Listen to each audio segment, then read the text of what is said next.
ஆரிரோ ஆராரிரோ இது தந்தையின் தாலாட்டு. பூமியே புதிதானதே இவள் மழலையின் மொழி கேட்டு. ஓ தாயாக தந்தை மாறும் புது காவியம். ஓ இவன் வரைந்த கிறுக்கலில் இவளோ உயிரோவியம். இரு உயிர் ஒன்று சேர்ந்து இங்கு ஓர் உயிராகுதே.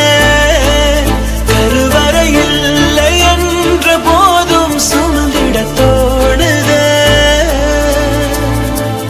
வெளியோரம் ஈரம் வந்து